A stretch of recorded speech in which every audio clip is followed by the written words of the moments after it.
Hey everybody, this is Fedor with 3D Print SOS. Welcome back to the channel. Today we're going to be taking a look at the Voxelab Aquila X2, the second version of the really popular printer by Voxelab, the Aquila. I want to take it out of the box. I want to take a little bit of a closer look. I know there's some things that they changed that we can see in spec lists and in the listings for wherever we buy the machine. However, I want to take a look at the fans, the extruder, the power supply, the display.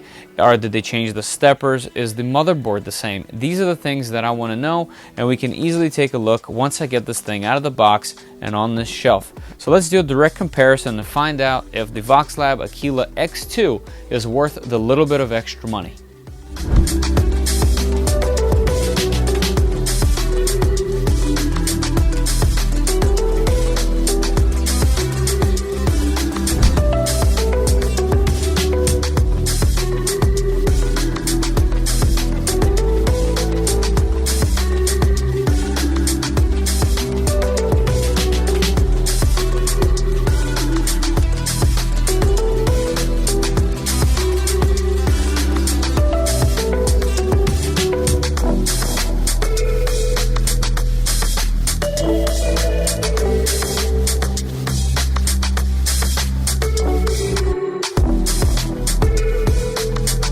Alright, so here it is sitting next to the original, the Aquila X2. Now guys, I must say I don't think that this printer is the pro version of this. I think this is the evolutionary second version of this printer.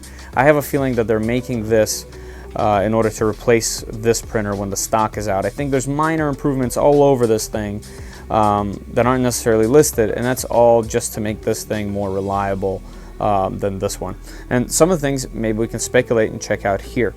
So let me go ahead and come a little closer. Just so you know, in case things are out of focus like that, I am going handheld here, just so you guys can get a closer look while we look at both of these machines. So the first thing I noticed when assembling this is the plastic used on the shroud on the hot end. This one is a little bit more matte. This one is a little bit more glossy, and I'm purely speculating here that they changed their manufacturer. The manufacturer changed the type of plastic that they're using, and that is good for one thing, and that's because of this lever on the extruder. The original had an issue where majority of these printers are having issues right here with the lever cracking where this bearing meets the gear. Basically, there is a lot of tension on the spring where it clamps the filament to this gear, and you need that tension for the filament to do its job, or I mean for the extruder to do its job. What happens is the tension eventually breaks this part right here, and it starts to get horrible prints out of nowhere, and this seems to be the problem. Now the good news here, and this is purely speculation, is this plastic lever feels a little bit different and looks a little bit different than the extruder plastic. So I kind of want to say that it's a similar manufacturer that did the shroud, where there's some change there. I don't know if it will fix it, but I know it was a major problem on the original Aquila machines, and a lot of people had it. So I made this extruder with an adjustable lever arm that makes this portion significantly stronger, and it fixes some other issues, but that's why I have a printed version on my stock Aquila, because actually my lever broke.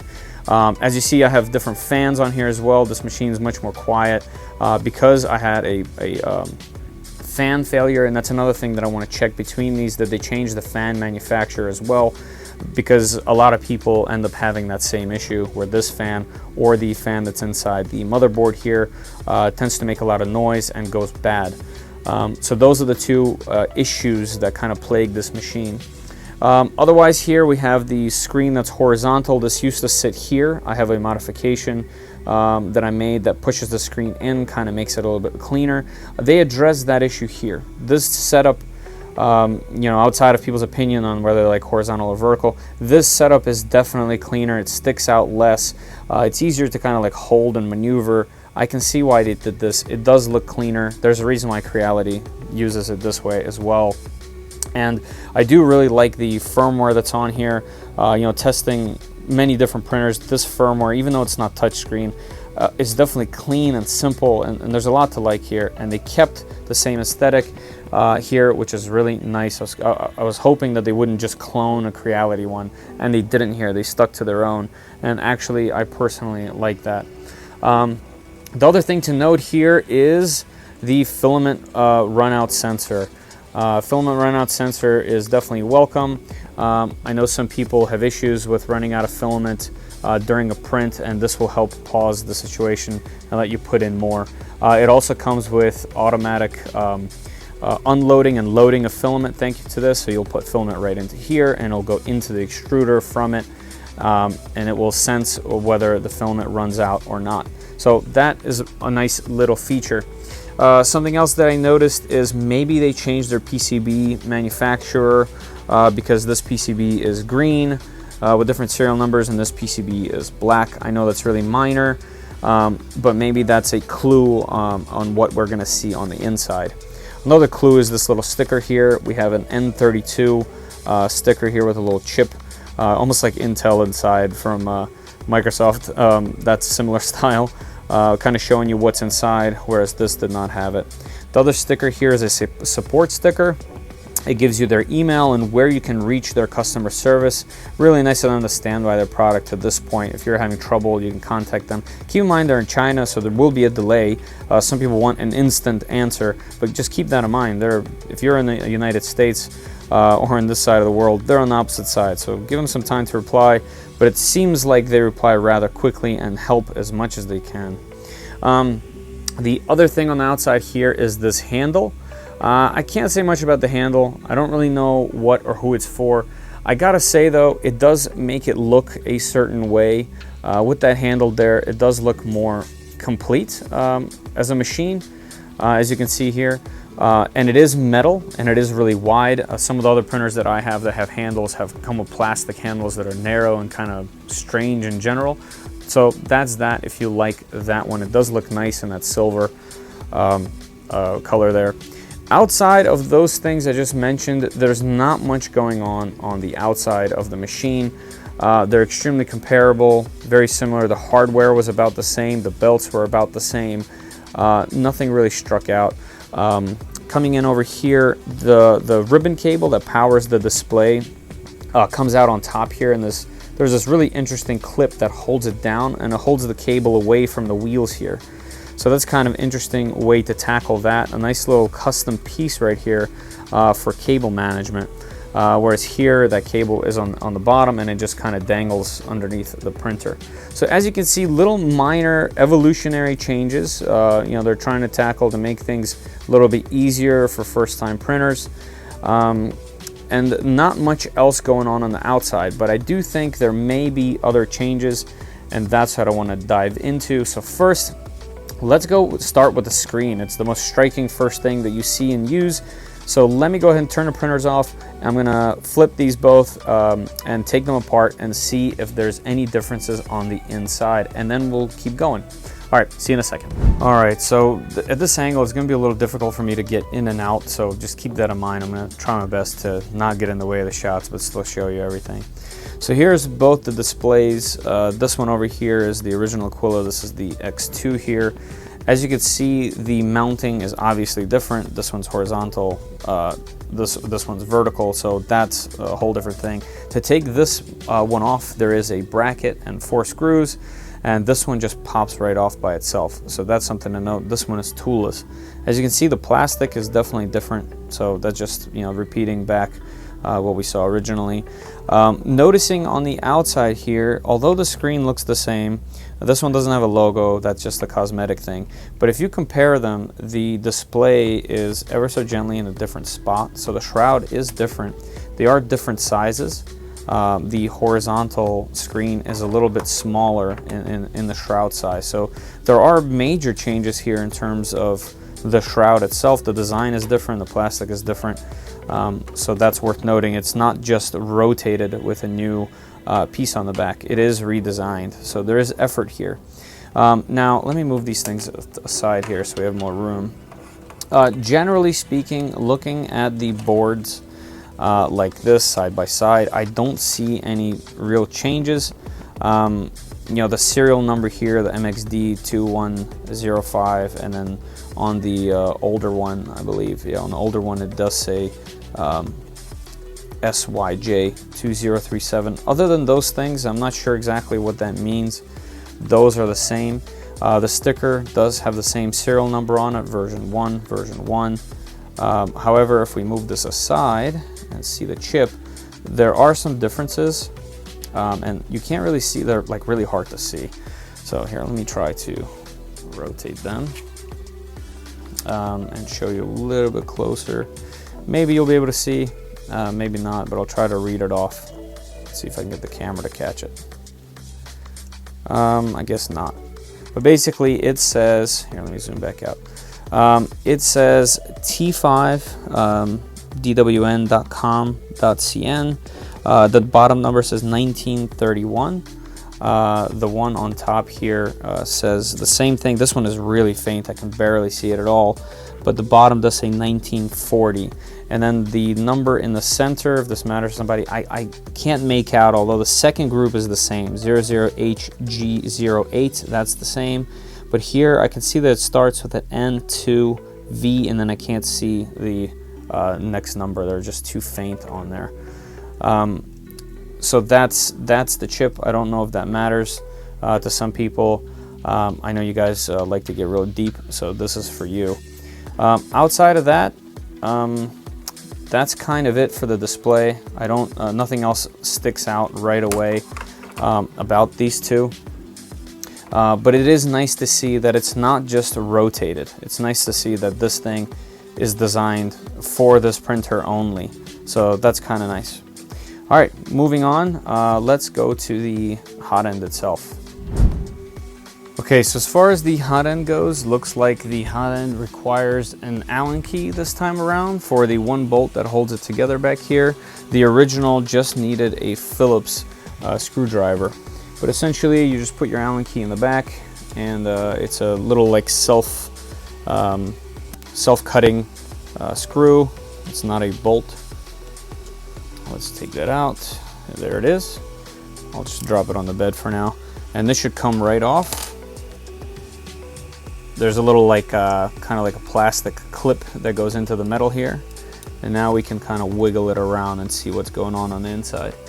All right, so visually speaking, the hot end looks identical to the original. And let's take a look at the fan. Okay, so it looks like the fan is a different manufacturer. It is a brushless DC fan. It's still 24 volts and 0.1 amp. And I have the original here. This one is a Peerless Motors fan. Brushless fan, 0.08 amps. Interesting, so there is a more powerful fan, and it is by a different manufacturer. Hopefully you can see beside my big old head that I just decided to put in there. So yeah, the fans are different. Both are the same brand, both the cooling fan and the hot end fan itself. That's interesting. I wonder if the rest of the fans are different as well, or it's just this one addressed. So far so good. It's interesting to see that both the failure points, so to say, on the machine, at least on my machine that I had, have been addressed. I know the fans and the extruder handle have been the #1 complaints that I personally have seen on the Aquila itself. So that is definitely a welcome sight to see. I'm not sure if that's going to matter. I know this is an extremely budget machine. It is not meant to run 24/7. I know most fans aren't designed for that, but that's kind of what we end up expecting out of these machines for some reason.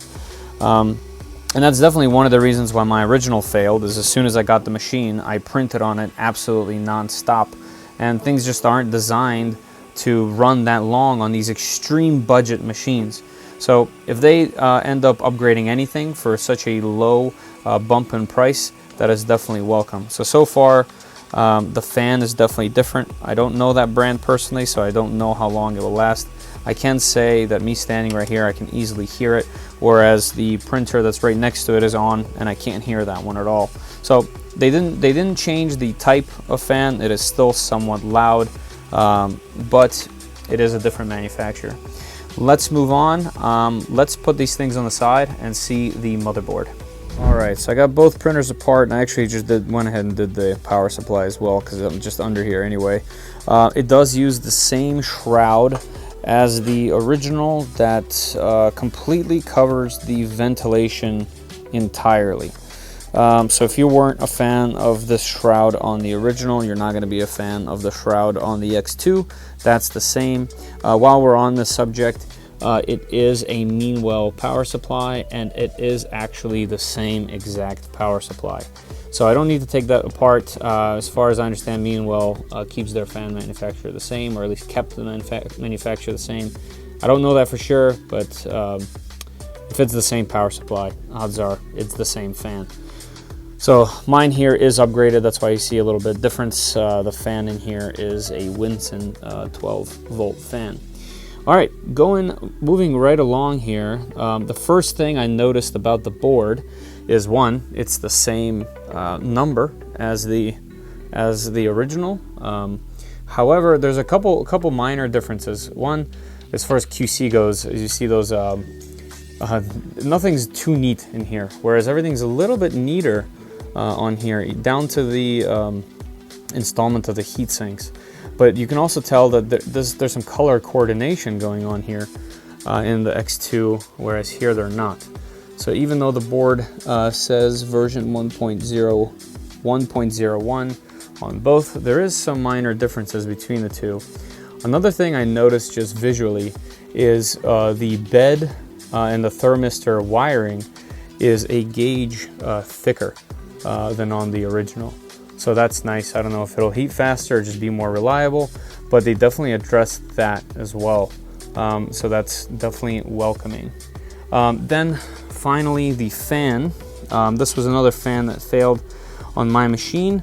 I have the original here. I have a Winson upgrade there. It is yet again an upgraded fan, or not upgraded, but a different manufacturer than on the original Aquila. Looks like this one is 0.08 amps and this one is 1 amp, both brushless DC fans. So it looks like they changed manufacturer for fans. So maybe those will last a little longer, but yet again, that's a good sign that this isn't just a minor tweak. It looks like they've put more things into the consideration than what originally meets the eye. So for me, I'm going to leave this cover off. Yes, it exposes some of the wiring. Yes, there's printable covers that you can cover. Yes, you can Dremel this thing out to have vents. Those are all up for you to decide for your own personal, your own personal printer. But for me, I'm just going to keep that off for now so I can work on it a little easier in case you guys have questions, get to it a little bit faster. So same power supply, same board. However, maybe it's a different manufacturer. But there are some differences here, and all are positive differences so far. So let's flip it back over. All right, so let's check out the firmware. Let's start with info.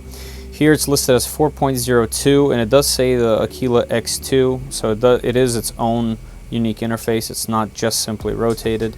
Let's go ahead and go through some of the menus. When you hit print, it's your typical setup. Some people don't say that they run out of space on the model text here, but to me, this is more than fine. These are the original files that are on there. Let's go to the control panel here. We got move, where we can move all of these steppers. We have disable steppers, so you can manually put them wherever you want. Auto home, which homes your printer. Set home offsets for various things. I don't want to go into too much detail in a specific video, but you can preheat PLA, preheat ABS. You can auto load filament, which I already have done, automatic unload of filament, and the cool down. This is when you're done printing and you just want to cool down the printer. Settings.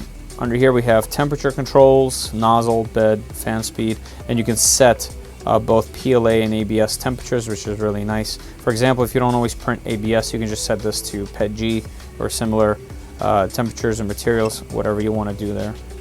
Motion, you can set the max speed, max acceleration, the corner, and the steps per minute, which is really nice. I actually would like to know if what the maximum here is, so let's check that out. We got 93 stock.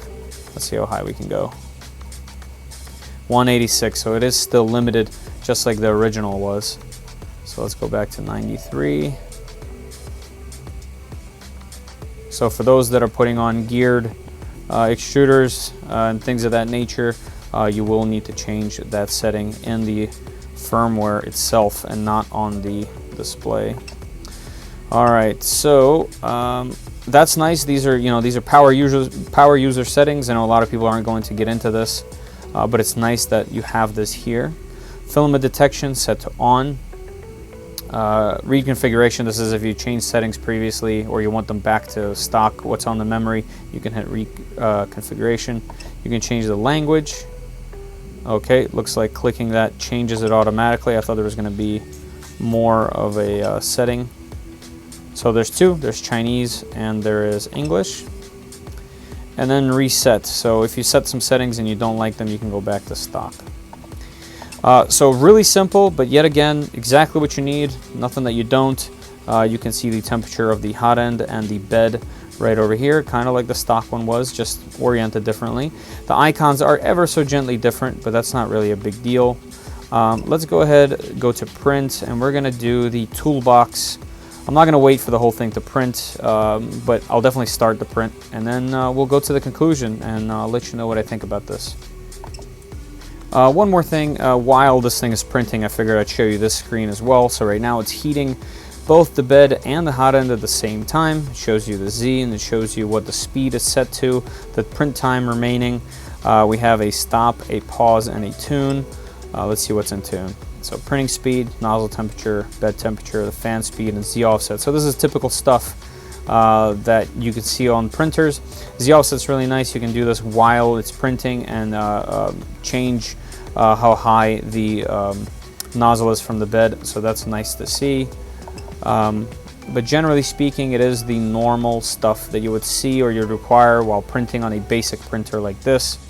And it doesn't look bad. I can see there's some pixelation here, but that isn't the screen actually. It's not the screen resolution. That's the file itself. All of these things that you're seeing on the screen are actually PNGs and JPEGs, and they are really low resolution because their file size has to be small for this thing to be zippy and have enough space on it to do everything that it needs. So it's not the highest resolution screen, and in terms of the graphics, they're not absolutely beautiful, but they get the job done, and I definitely like the orientation of everything and how zippy and quick this screen is.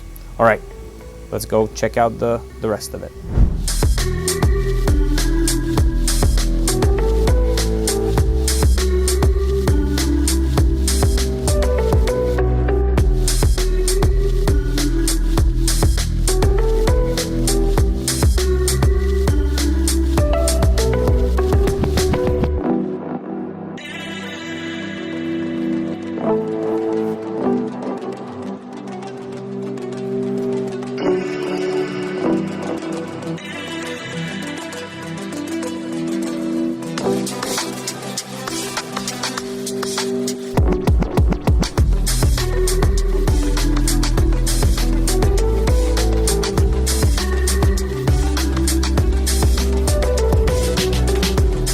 All right, so that's been a closer look at the Aquila X2 by Voxelab, the second version of the Aquila 3D printer.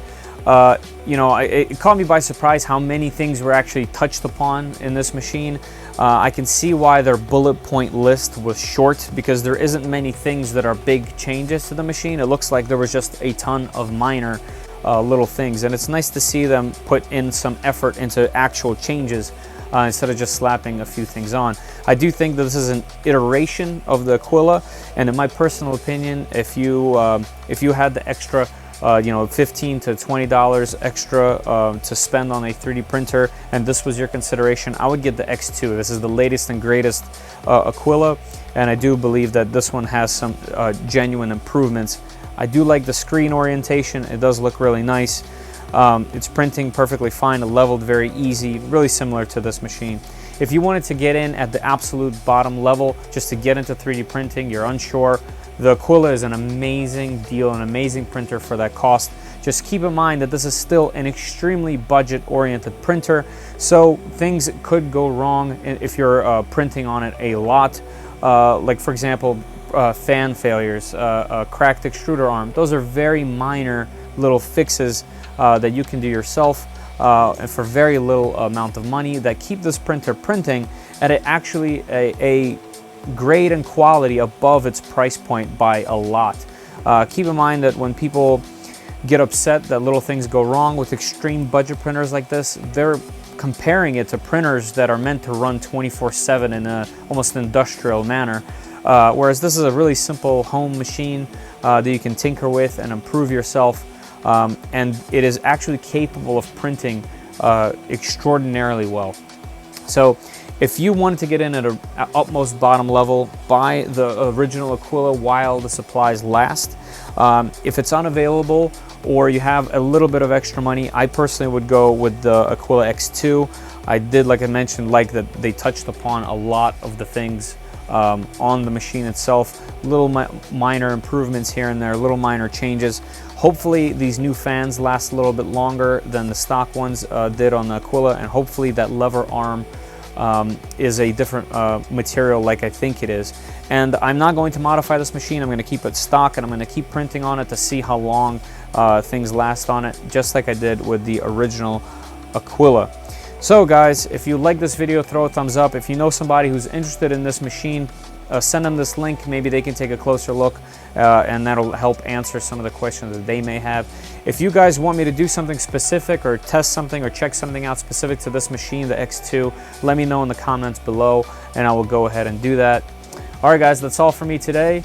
Check out Yusu filaments. I'm using the silver silk filament by them to match the handle. Yeah, let me know what you guys think in the comments. I'll see you next time. Bye.